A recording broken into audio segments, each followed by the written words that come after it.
आज का प्रातः क्लास है 16/12/68।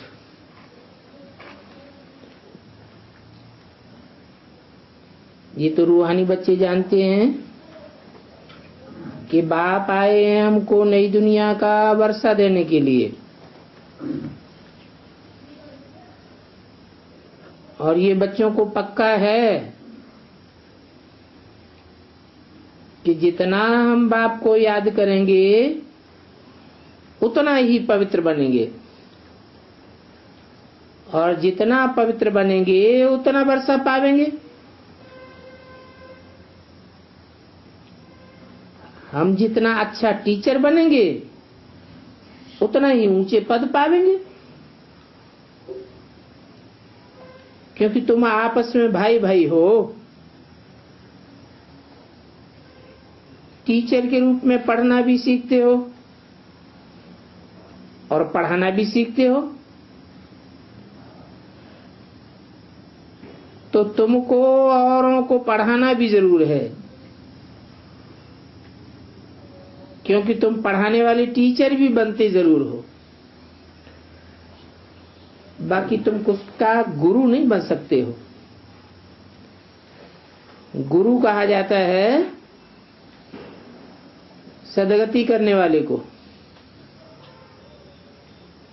और सतगति करने वाला एक ही सतगुरु है। वही सत्य बाप है, सत्य टीचर है, सदगुरु है। तो तुम सिर्फ टीचर बन सकते हो, गुरु तो एक ही सदगुरु है जो सिखाते हैं, वो टीचर भी बनाते हैं। तुम सभी को पढ़ाते हो, रास्ता बताते रहो मनमना भव का।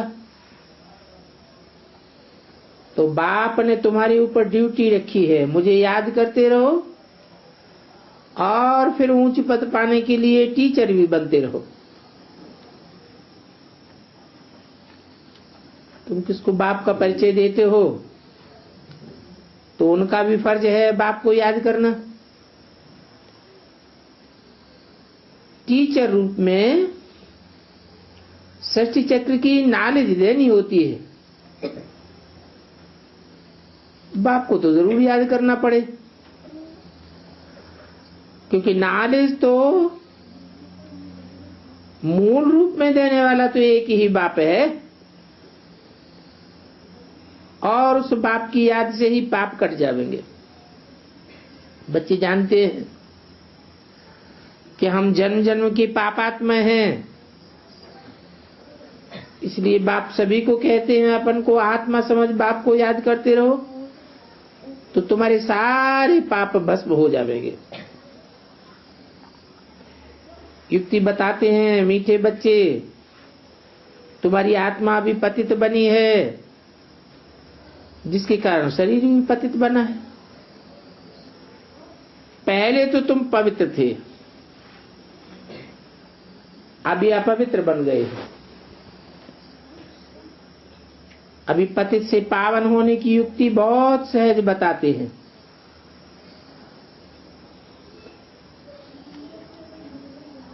पवित्र से अपवित्र कैसे बन गए?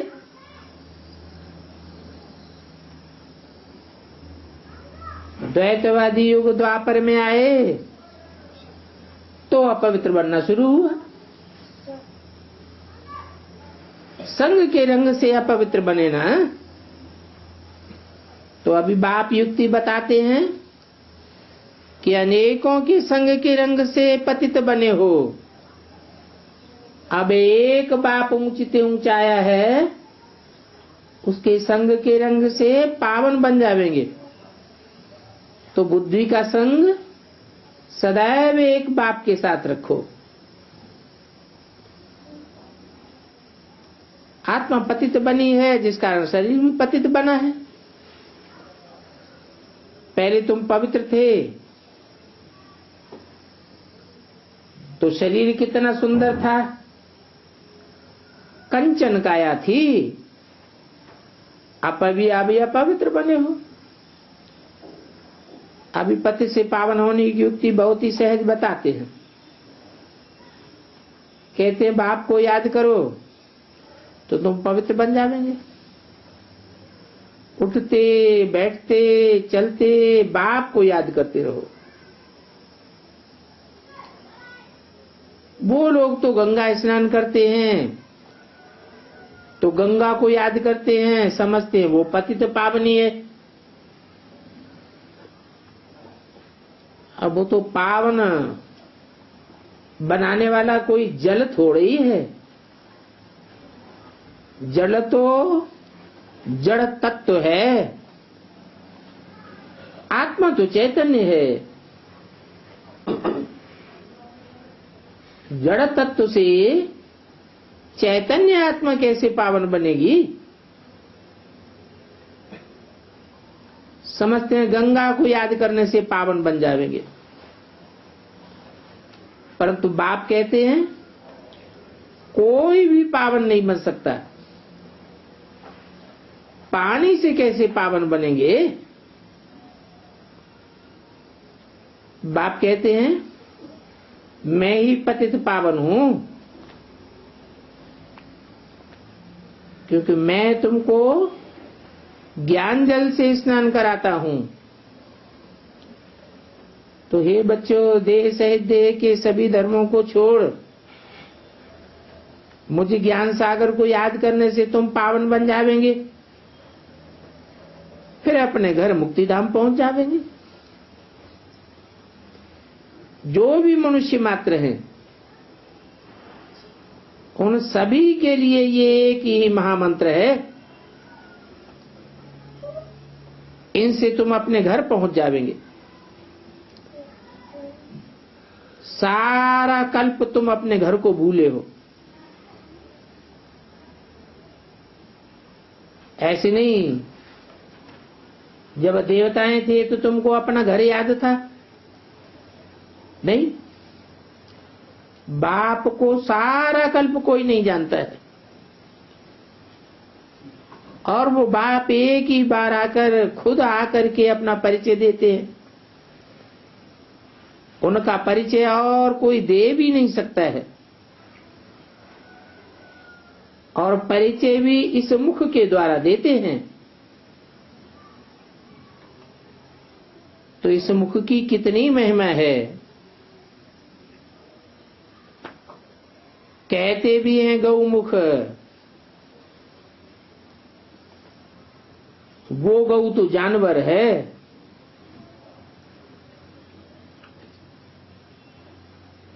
अब मैं जानवर में थोड़े ही आऊंगा।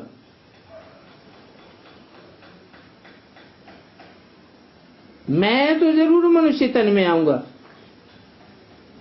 क्यों? मनुष्य ही पतित होते हैं क्या? जानवर नहीं पतित होते? मनुष्य ज्यादा पतित होते हैं। और बंदर? और ज्यादा पतित होते। तो बंदर का तो मिसाल है कि पांचों विकार बंदर में सबसे जास्ती होते हैं, इसलिए उनको जानवर कहा जाता है। जानवर बुद्धि मानवीय बुद्धि से तो अच्छी है क्या? पति तो बुद्धि है ना, फिर जानवर में क्यों नहीं आते?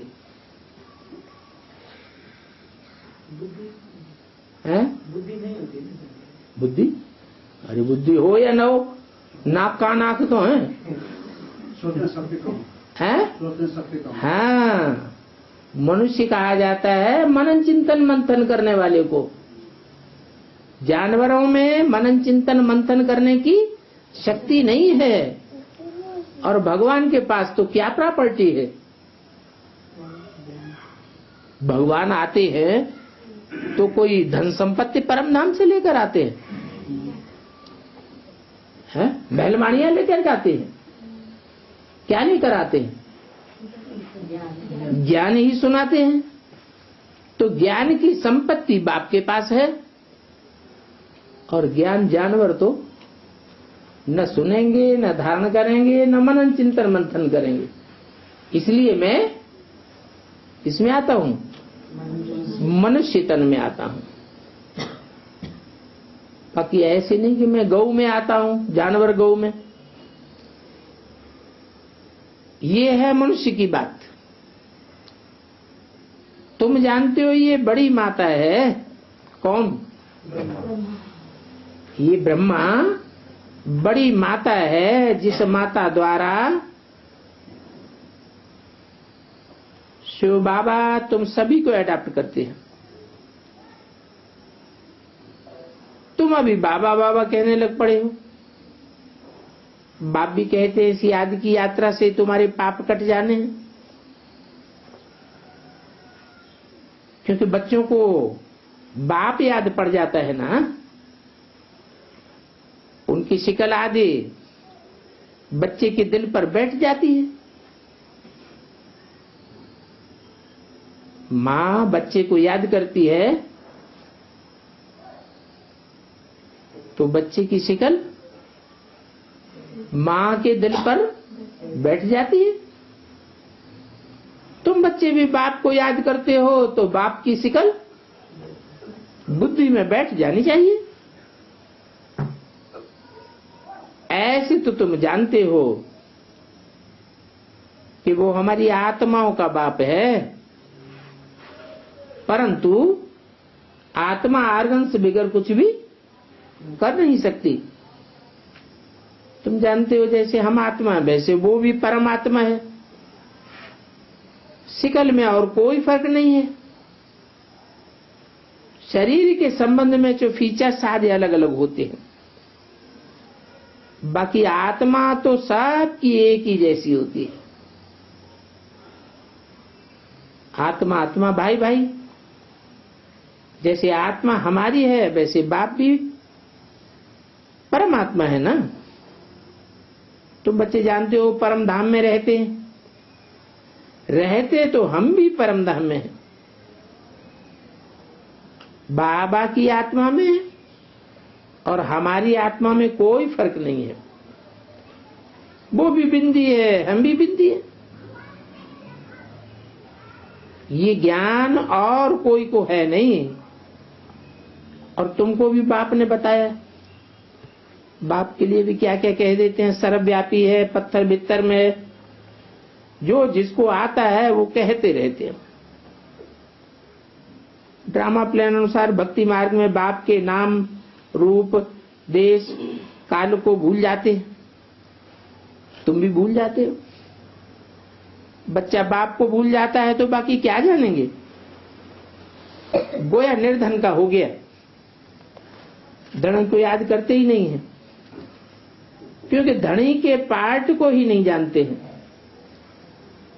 अपन को भी भूल जाते हैं, बाप को भी भूल जाते हैं, तो सृष्टि के आदि मध्य अंत को भी भूल जाते हैं। अभी तुम अच्छी रीति जानते हो, बरोबर हम पहले भूल गए थे, जानवर मिसल बन गए थे। हम तो पहले ऐसे देवी देवता थे, अभी जानवर से भी बदतर हो गए। तो मुख्य बात है हम अपनी आत्मा को भी भूल गए, बाप को भी भूल गए। तो अब हमको रियलाइज कौन करावे, क्योंकि कोई भी जीव आत्मा को तो ये पता ही नहीं होगा कि मैं आत्मा क्या हूं, या आत्मा क्या होती है, कैसे सारा पार्ट बजाती है। बाप बतलाते हैं तुम सब आत्माएं बिंदी मिसल हो, सभी आपस में भाई भाई हो। ये ज्ञान और कोई में नहीं है। इस समय सारी सृष्टि तमो प्रधान हो चुकी है, कोई में ज्ञान नहीं है। फिर क्या है? ज्ञान नहीं है तो फिर क्या है? ग्लानि है, अज्ञान है। तुम्हारे में अभी ज्ञान आया है, तो ग्लानि बंद हो गई है। बुद्धि में आ गया है हम आत्मा इतना समय बाप की ग्लानि करती आई, पत्थर में है, भीतर में है, सर्वव्यापी है, तो ग्लानि करने से क्या नुकसान होता है? मान लो हम आपस में या परिवार में संबंधी होते हैं, कोई किसी की ग्लानि करने लग पड़ता है, तो बहुत ग्लानि करते करते आखिर अति हो जाएगी तो क्या होगा रिजल्ट? परिवार से दूर हो जाते हैं। तो ऐसे ही बाप की ग्लानि करते करते तुम बाप से दूर हो गए। हम आत्माओं ने बाप की बहुत ग्लानि की, ड्रामा के प्लान अनुसार बहुत ग्लानि की है। क्या ब्रॉड ड्रामा में इतनी ग्लानि की है, तो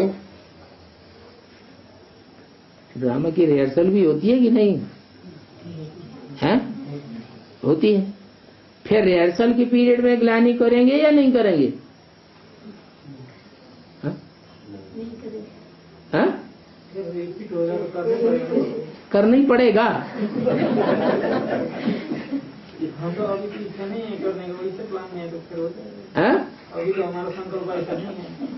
पक्का कर दिया? पक्का कर दिया। ड्रामा है ना? हैं? ड्रामा है, हमारी कोई गलती नहीं। इसलिए रिजल्ट क्या होता है कि आत्मा नीचे गिर जाती है, बाप से टूटते हैं, बाप से दूर होते हैं, तो आत्मा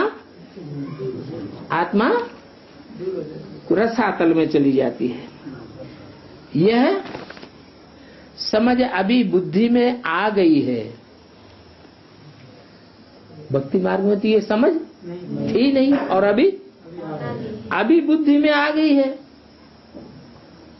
तो फिर तुमसे कोई कब फालतू प्रश्न नहीं पूछ सकते। 16 वाले 68 की वाणी का दूसरा पेज। मूल बात हो जाती है बाप को याद करने की। बाप और कोई तकलीफ भी नहीं देते हैं, बाप को याद करने की सिर्फ तकलीफ है। बाप कब बच्चों को तकलीफ दे सकते हैं क्या? ला नहीं कहता जो बाप बच्चों को तकलीफ दे। कहते मैं कोई तकलीफ नहीं देता हूं। कोई बच्चे कुछ प्रश्न आदि पूछते हैं तो कहता हूं इन बातों में तुम टाइम वेस्ट क्यों करते हो? बाप को याद करो। मैं आया हूं तुमको ले जाने के लिए, इसलिए तुम बच्चों को याद की यात्रा से पावन बनना है। जितना पावन बनते जाएंगे उतना आत्मा हल्की होती जाएगी, पापों का बोझा उतरता जाएगा। आत्मा हल्की होगी तो नीचे रसातल में जाएगी या ऊपर उड़ेगी? ऊपर उड़ेगी तो तुम ठीक परम धाम पहुंच जाओगे। बस मैं ही पतित पावन बाप हूं, ये बात पक्की कर दो। और मैं मुख से कहता हूं और एक ही बात कहता हूं। इस एक ही बात से तुम्हारा बेड़ा पार हो जाता है। कौन सा बेड़ा है? लकड़ी का है क्या? एक बाप को याद करना। नहीं, बेड़ा क्या है? बेड़ा पार हो जाता है। बेड़ा किसे कहा जाता है? बेड़ा कहा जाता है जहाज को, नाव को।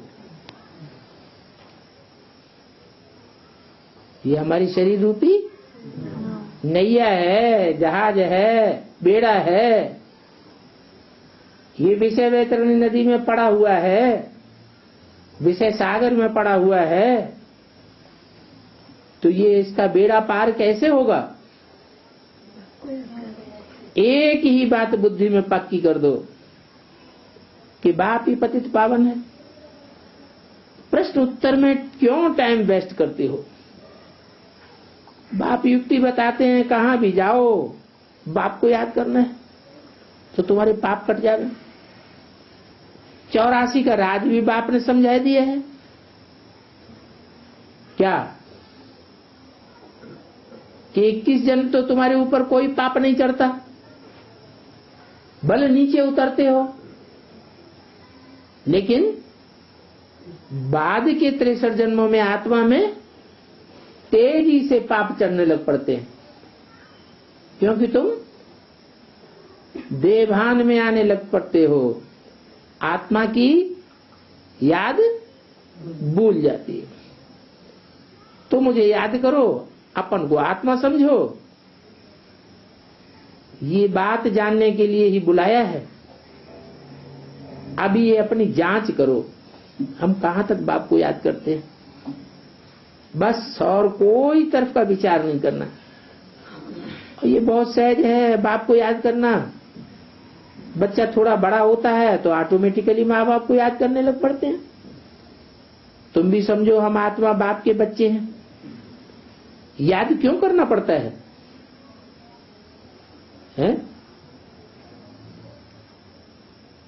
और कितना याद करना पड़ता है? अरे कोई कारण होगा याद करने का, क्योंकि हमारे ऊपर पापों का बोझा बहुत है। और कितना याद करना पड़ता है? जितना हम देहभान में आए हैं उतना ही हमको याद करना पड़ते हैं। पाप बहुत चढ़े हुए हैं, उस याद से ही खत्म होंगे। इसलिए ज्ञान भी एक गायन है। सेकंड में जीवन मुक्ति। जीवन मुक्ति पढ़ाई पर मदार रखती है। जितना तुम बाप को याद करेंगे उतना ही ऊंची जीवन मुक्ति में पद पावेंगे, मर्तबा पाए लेंगे। तो धंधा आदि तो भल करो। धंधा आदि करने के लिए बाप कोई मना नहीं करते हैं। धंधा आदि जो तुम करते हो वो भी तो तुमको दिन रात याद रहता है ना। तो बाप अब ये रूहानी धंधा देते हैं। अपन को आत्मा समझ, मुझे याद करो, 84 चक्र को याद करो। मुझे याद करने से तुम सतो प्रधान बनेंगे। क्या? धंधा आदि भल करो। धंधा आदि करेंगे तो उसका रिजल्ट क्या होता है? धंधा दोरी याद तो आता है ना। मिसाल देते हैं बाबा, कपड़ा बेचने वाला दुकानदार सारा दिन कपड़ा फाड़ता रहता है, तो रात में सोते सोते अपनी धोती फाड़ लेता है। तो सोते सोते भी याद तो आता है ना। तो कहते हैं भल धंधा करो, भले लगा दिया,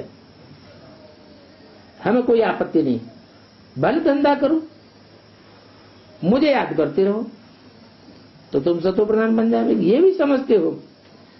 अभी ये पुराना चोला है, फिर हम सतो प्रधान नया चोला लेंगे। अपने पास बुद्धि में तंत्र रखना है, उससे बहुत फायदा होता है। जैसे स्कूलों में सब्जेक्ट्स तो बहुत होती है, फिर भी इंग्लिश पर अच्छे नंबर होते हैं, क्योंकि इंग्लिश इंटरनेशनल भाषा है। उन्हों का पहले राज्य था, इसलिए वो जास्ती चलती है। अभी भी भारतवासी उन अंग्रेजों के कर्जदार हैं। बल कोई कितने भी धनवान हैं, परंतु बुद्धि में तो है। ये तो है ना कि हमारे राज्य के ये हेड्स हैं, जो भी हेड्स हैं वो सब कर्जदार हैं। कोई हम भारतवासी भी कर्जदार हैं। रैयत जरूर कहेगी कि हम कर्जदार हैं, ये भी समझ चाहिए, जबकि तुम राजा ही स्थापन कर रहे हो। तुम जानते हो हम अभी न कर्ज आदि से छूट करके सॉल्वेंट बनते जाते, फिर आधा कल्प हम कोई भी कर्जा उठाने वाले नहीं है। कर्जदार पतित दुनिया के मालिक हैं। अभी हम कर्जदार भी हैं और पतित दुनिया के मालिक भी हैं। हमारा भारत भी ऐसा है। तुम बच्चे जानते हो हम बहुत साहूकार थे, परिजात परिजातियां थे। ये याद रहता है हम ऐसे विश्व के मालिक थे। अभी तो बिल्कुल कर्जदार डर्टी बन गए। ये खेल का रिजल्ट बाप बता रहे हैं। ये रिजल्ट क्या हुई? तुम बच्चों को अभी स्मृति आ गई है कि सतयुग में हम कितने साहूकार थे। अब ऐसा साहूकार तुमको किसने बनाया? तुम कहेंगे बाबा ने बनाया। बाबा आपने हमको इतना साहूकार बनाया। तो एक ही बाप साहूकार बनाने वाला है और दुनिया इन बातों को नहीं जानती है। लाखों वर्ष कह देने से सभी भूल गए, कुछ नहीं जानते।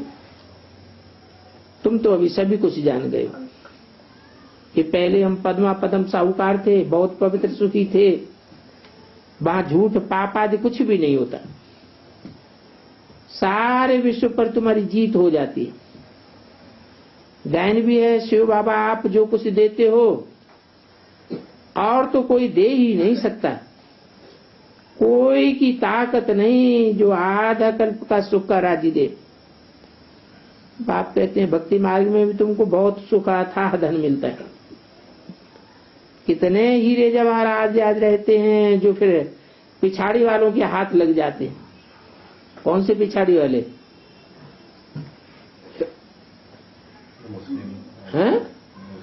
जो और धर्म वाले पिछाड़ी में आते हैं उनके हाथ लग जाते हैं। अभी तो वो चीज देखने में भी नहीं आती है। तुम फर्क देखते हो। तुम ही पूजी देवी देवता थे, फिर तुम ही पुजारी बने हो। आप ही पूजी, आप ही पुजारी, तुम ही पूजी से पुजारी बन जाते हो। बाप कोई पुजारी नहीं बनते हैं, परंतु इस पुजारियों की दुनिया में आते तो है ना। फिर भी बाप तो एवर पूज्य है, वो कब पुजारी होता ही नहीं। उनका धंधा है तुमको पुजारी से पूज्य बनाना। रावण का काम है तुमको पुजारी बनाना। ये बात दुनिया में किसी को पता नहीं है। क्या क्या बात किसी को पता नहीं है?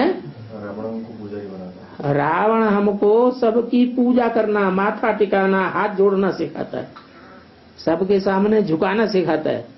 और बाप हमको पूज्य बनाते हैं कि सारी दुनिया हमारे सामने झुकने लग पड़ती है। ऐसे तो तुम भी पुजारी बन जाते हो, भूल जाते हो। रोज रोज बाप समझाते रहते हैं बाप के हाथ में है, चाहे किसको साहूकार बनाओ और चाहे गरीब बनावे। बाप कहते हैं जो साहूकार हैं उन्हों को मैं जरूर जरूर गरीब बनाता हूं।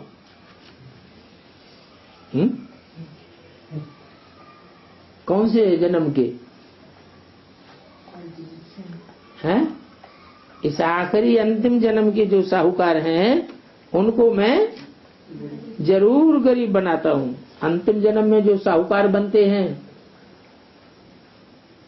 वो झूठा धंधा करके बनते हैं या सच्चा धंधा करके बनते हैं? झूठा धंधा करके करोड़पति बनते हैं, अरबपति बनते हैं। सच्चा धंधा करके तो कोई बन ही नहीं सकता। अभी तुम तो साहूकार बनेंगे जरूर और वो भी गरीब बनेंगे जरूर। उनका पार्ट ही ऐसा है। कैसा कि जब विनाश होगा तो विनाश की विभीषिका में वो ठहर नहीं सकेंगे। उनके हाथ फिर होने लग पड़ेंगे। क्योंकि धनवान को अभी अहंकार बहुत है। इस बात का धन का बहुत अहंकार है। मैं फलाना हूं, हम ये हूं। उन साहूकारों को घमंड है कि सरकार भी हमारी मुट्ठी में है। अब ये घमंड तोड़ने के लिए बाबा कहते हैं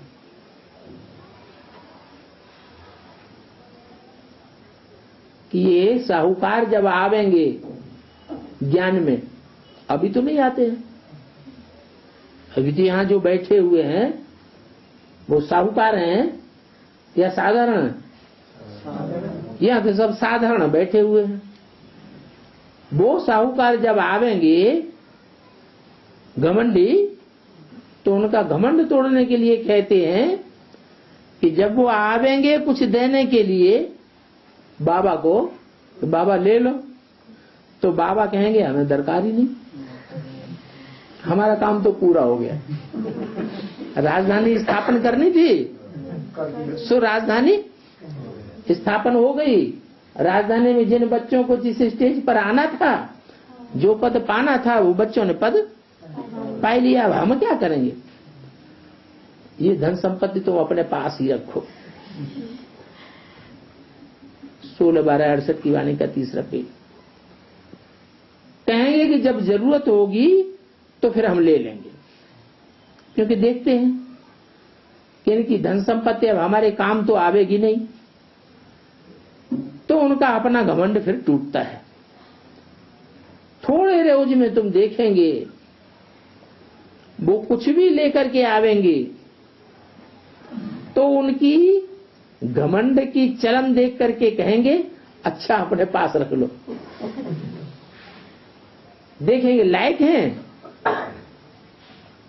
तो साहूकार बना देंगे, लायक नहीं है तो कहेंगे हमको दरकार ही नहीं, बंडर खावेंगे। अरे हम इतना धन इनको देते हैं, ये ऐसे क्यों करते हैं, ऐसे क्यों कहते हैं? और सत्संगों में तो हम इतना देते थे, और संस्थाओं में इतना देते थे, हॉस्पिटलों आदि में हम कितना देते थे, कोई मना नहीं करते थे। ये ऐसे क्यों करते हैं? अरे हमको चाहिए ही नहीं, फेंक जाओ, पड़ा रहेगा, कोई उठा ले जाएगा, हमारे तो काम में नहीं आने वाला। बाबा के पास इस समय भी कोई भटके हुए आ जाते हैं।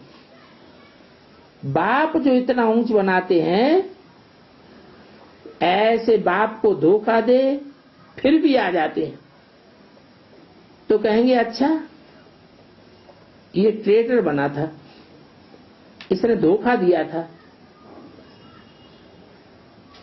लेना होगा तो लेंगे, नहीं तो कहेंगे इनका कुछ भी नहीं लेना, इन्होंने पहले भी हमको धोखा दिया था, फिर हमको धोखा दे जाएगा,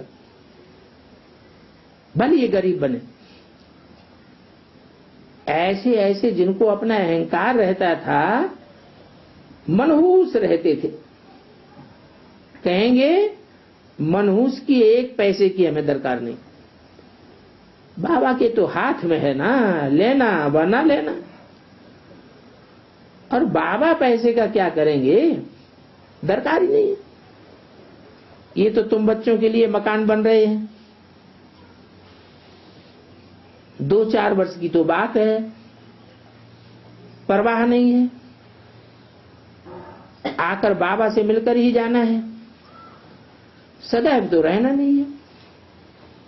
पैसे की क्या दरकार रहेगी? कोई लश्कर व तोपें आदि तो चाहिए नहीं, हमारी तो रूहानी युद्ध है, तुम विश्व के मालिक बन जाते हो। अभी तुम युद्ध के मैदान में हो, सिवाय बाप को याद करने के और कुछ भी तुम नहीं करते हो। बाप ने फरमान किया हुआ मुझे याद करो तो इतनी शक्ति मिलेगी। ये तुम्हारा जो धर्म है वो बहुत सुख देने वाला है।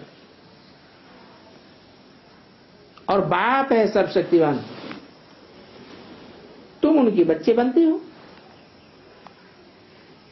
सारा मदार याद की यात्रा पर है। यहां तुम सुनते हो, फिर उस पर मंथन चलता है। जैसे गाय घास खाती है फिर जुगाली करती है, जुगाली करती है तो उसका मुख चलता ही रहता है। तो तुम बच्चों को भी कहते हैं ज्ञात की बातों पर खूब विचार करो।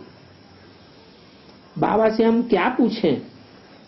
हम तो कहते हैं मन मना भव, जिससे ही हम सतो प्रधान बनते हैं। ये एम ऑब्जेक्ट हमारे सामने है। कोनों की महिमा तो तुम जानते हो, किनों की? जिनका एम ऑब्जेक्ट हमारे सामने है, किनका?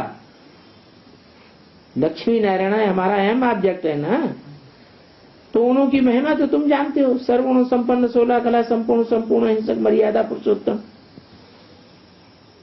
ये महिमा ऑटोमेटिकली अंदर में आनी चाहिए। कोई की ग्लानि व पाप कर्म कुछ भी याद न रहे, यही याद करो। कोई भी तुमको उल्टा सुल्टा कर्म नहीं करना है। नंबर 1 यह देवी देवताएं हैं। कौन? लक्ष्मी नारायण। पुरुषार्थ से ही ये ऊंच पद पाया है, और इन्हों के लिए ही गाया जाता है हिंसा परमो देवी देवता धर्म। इसको मारना भी हिंसा है ना। बाप समझाते हैं तो फिर बच्चों को अंतर्मुख होकर के अपने को देखना है, हम ऐसे बने हैं। बाबा को याद करते हैं। कितना समय हम याद करते हैं? इतनी दिल लग जाए जो बाप को कब भूले ही नहीं। कोई की आपस में मेल फीमेल के साथ तो दिल लग जाती है, मेल की फीमेल के साथ, फीमेल की मेल के साथ दिल तो लगती है ना। तो फिर बात मत पूछो, भूलते ही नहीं है। मिसाल देते हैं लैला मजनू का, हीर रांझा का, सिर्फ एक दो को देखते रहते हैं और कोई इच्छा नहीं। बैठ उनको याद करते रहें, बस खड़े खड़े सामने आ जाएगा। बाबा तो बहुत अनुभवी है। अब बेहद का बाप कहते हैं तुम सभी आत्मा मेरी संतान हो, सो भी तुम अनादि संतान हो। वो आशिक मासूक होते हैं, उन्हों की होती है जिस्मानी याद, और तुम्हारी तो है रूहानी याद। वो सिर्फ एक दो के शरीर को याद करते हैं और आकर के सामने खड़े हो जाते हैं। देखिए साक्षात्कार हो जाता है फिर गुम हो जाता है। वैसे वो भी सामने आ जाते हैं, उसी खुशी में ही खाते पीते याद करते रहते हैं। और तुम्हारी याद तो रूहानी याद है, इसमें तो बहुत बल है। एक बाप को ही याद करते रहेंगे और तुमको अपना भविष्य पद भी याद आता रहेगा। विनाश का साक्षात्कार भी होगा, आगे चल करके जल्दी जल्दी विनाश का साक्षात्कार होगा। फिर सभी को तुम कह सकेंगे देखो अभी ये विनाश होने वाला है, बाप को याद करो। बाबा ने भी सभी कुछ छोड़ दिया, कुछ भी पिछाड़ी में याद ना आए। हम तो अभी अपनी राजधानी में चले, नई दुनिया में तो हमको जरूर जाना है। योग बल से सभी पापों को भस्म करना है। इसी बात में मेहनत है, और मेहनत भी बड़ी भारी है, क्योंकि घड़ी घड़ी बाप को भूल जाते हैं। ये बड़ी महीन बातें हैं। मिसाल जो देते हैं सर्प का, भ्रमरी का, वो सभी इस समय के। भ्रमरी तो कमाल करती है, उस भ्रमरी से तो तुम्हारी कमाल बहुत जास्ती है, क्योंकि वो तो जानवर है, जिस्म को चेंज कर देती है। उनकी भी कमाल दिखाते हैं, विष्टा के कीड़ों को कैसे आप समान बनाती है। तुम भी ब्राह्मण हो, ब्राह्मण ही हो।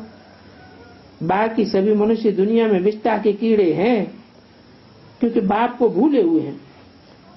पतित कीड़ों को, मनुष्यों को तुम देवता बनाते हो। बाबा लिखते हैं, ज्ञान की भूमि करते रहो, आखिरी तो जाग ही पड़ेंगे। कहां जावेंगे? तुम्हारे ही पास आवेंगे, ऐड होते जावेंगे, और तुम्हारा नाम आचार होता जाएगा। अभी तो तुम थोड़े हो। आर्य समाजियों का दयानंद भी पहले अकेला था, फिर बाद में वृद्धि हुई। बहुतों को आप समान बनाना पड़ेगा। फिर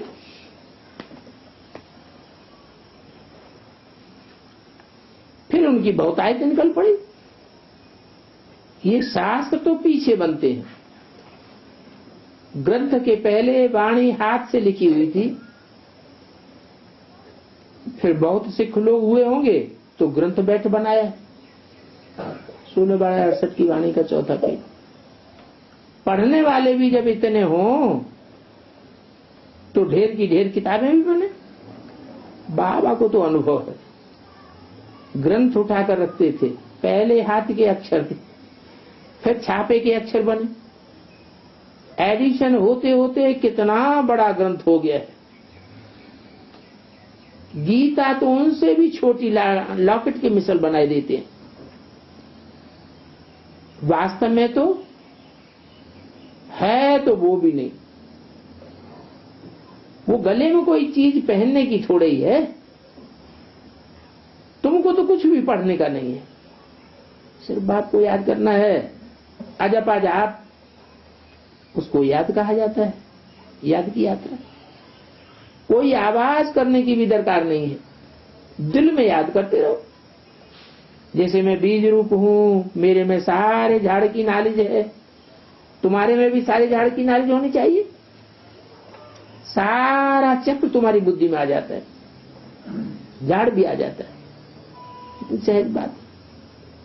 बाप से सेकंड में जीवन मुक्ति, मुक्ति का वर्षा मिलता है, और सभी को मिलना है। बाबा कहते हैं अखबारों द्वारा ये सारी नॉलेज चारों ओर फैल जाएगी, सभी जागेंगे। उनका ऐसा प्रबंध है, अखबार तो सभी जगह जाते हैं। तो तुम्हारा आवाज सारे भारत में हो जाएगा। अभी तो तुम सन्यासियों को भी नहीं जीत सकते हो। अगर जीत लो तो अभी भी रिवॉल्यूशन हो जाए। सभी मनुष्य तुम्हारे पास आकर के गिरे।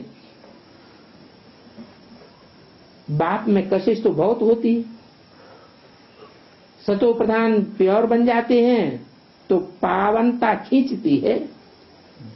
चकमक के सामने जैसे सुई रखी जाती है तो चकमक सुई को खींच लेती है। अभी देखो तुमको कितनी शक्ति मिलती है। तुम जानते हो बाप को याद करते करते हम जाकर के विश्व के मालिक बनेंगे। जो भी ब्राह्मण हैं वो सब वृद्धि को पाते रहेंगे। जब बहुत हो जाएंगे फिर तुम्हारा बहुत आवाज होगा। मुख्य तो एक बात ही पक्की रखनी है, बाप की सिवाय और कोई की याद ना आए। ये देह भी याद ना आए। अपन को आत्मा समझो तो तुम पावन बनकर अपने घर शांति धाम चले जाएंगे। इस याद का नाम यात्रा ठीक रखा हुआ है। 2 प्रकार का योग होता है, वो तुम जानते हो। भारत का प्राचीन राजयोग कौन सा था ये कोई भी नहीं जानते। वो सन्यासी तो हठी योगी हैं, निवृत्ति मार्ग वाले हैं। वो तो राजयोग सिखलाई कैसे सकते हैं, प्रवृत्ति मार्ग कैसे स्थापन कर सकते हैं। कौन से सन्यासी?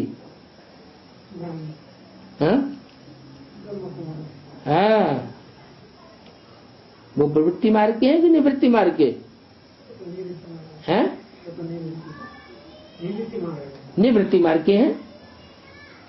वो धर्म ही अलग है। वास्तव में वो तो बाद में आते हैं। तुम तो पहले आए थे। वो प्रवृत्ति मार्ग का राजयोग सिखला ही नहीं सकते। निवृत्ति मार्ग और प्रवृत्ति मार्ग का भी उनको पता नहीं है कि निवृत्ति मार्ग किसे कहा जाता है और प्रवृत्ति मार्ग किसे कहा जाता है। कितने हठ योग आदि सिखलाते रहते हैं। ये सभी हैं शरीर की संतुष्टि के लिए। हठ योग ऐसे करते हैं जैसे कि पहलवान बन जाते हैं। तुमको तो वो नहीं करना है। हठ योग में अनेक प्रकार की ड्रिल आदि सीखते रहते हैं। ये तो तुमको उठते बैठते चलते बाप को याद करना है। बहुतों को साक्षात्कार भी होता रहेगा। कहाँ के राजाएं होंगे वो भी साक्षात्कार होगा। तुम कहाँ के कौन से देश के राजा बनेंगे वो भी तुमको साक्षात्कार होगा। कैसे साक्षात्कार? बंदा होगा। बुद्धि योग का साक्षात्कार होगा। वहां भी राजाओं के ड्रेस भिन्न भिन्न प्रकार के होते हैं। जो पास्ट हुआ वो फिर रिपीट होगा। बाप कहते हैं रूहानी बच्चों मुझ बाप को याद करो तो तुम्हारे पाप कट जाए, खाद निकल जाए। योग बल से तुम विश्व के मालिक बन सकते हो। वो दोनों अगर मिल जावे तो विश्व पर राज्य कर सकते हैं। कौन दोनों? रूस और अमेरिका। परंतु ये ला नहीं कहता।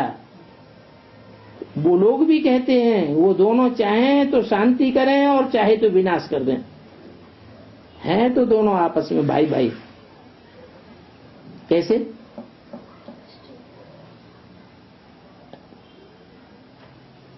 अरे रशियंस और अमेरिकन्स दोनों क्रिश्चियंस ही तो हैं, तो भाई भाई हुए ना। हैं तो दोनों आपस में भाई भाई, परंतु दोनों की आपस में मिलने की बात नहीं हो सकती। अगर दोनों आपस में मिल जाएं तो दोनों कहें हम विश्व पर राजाई करते हैं। बॉम्ब्स लेकर के रेडियो व टेलीविजन पर खबर दें हम विजय पाते हैं। सफेद झंडा उठाओ नहीं तो मारे जाएंगे। ये खुदा दोस्त की भी कहानी है भी अभी की बात। तुमको 1 सेकंड में राजाई मिल जाती है। 21 जन्मों का सुख मिल जाता है। तुम बच्चे कितनी मीठी मीठी बातें सुनते हो। फिर ऊंच पद पाने के लिए पुरुषार्थ भी करना है। एक तो याद करो, दूसरा फिर आप समान बनाकर औरों को रास्ता बताओ। अंधों की लाठी बनना है। बोलो अपन को आत्मा समझ बाप को याद करो तो तुम स्वर्ग में पहुंच जाओगे। अंधा अर्थात ज्ञान है ही नहीं। तुम फील करते हो हम भी अंधे थे क्योंकि बाप को जानते ही नहीं थे, तो देखने की भी बात दूर हो जाती है। तो अभी बच्चों को अंतर्मुख होना है, बाप को याद करना है, पाप कट जाए। माया बड़ी कड़ी है। एक शरण होता है और एक बाज होता है। बाज तो बहुत ताकत वाला होता है, बहुत तीखा होता है। ऐसे तीखे जानवर को भी हाथ कर लेते हैं। शेरों को भी हाथ करके आजकल जीप में घुमाते हैं। हमारा इन सभी बातों से कोई कनेक्शन नहीं है। तुम बच्चे से रूहानी बातों को जानते हो, तुम्हारा रूहानी ज्ञान है। अच्छा, रूहानी बच्चों को रूहानी बाप दादा का याद प्यार गुड मॉर्निंग। रूहानी बच्चों को रूहानी बाप का नमस्ते।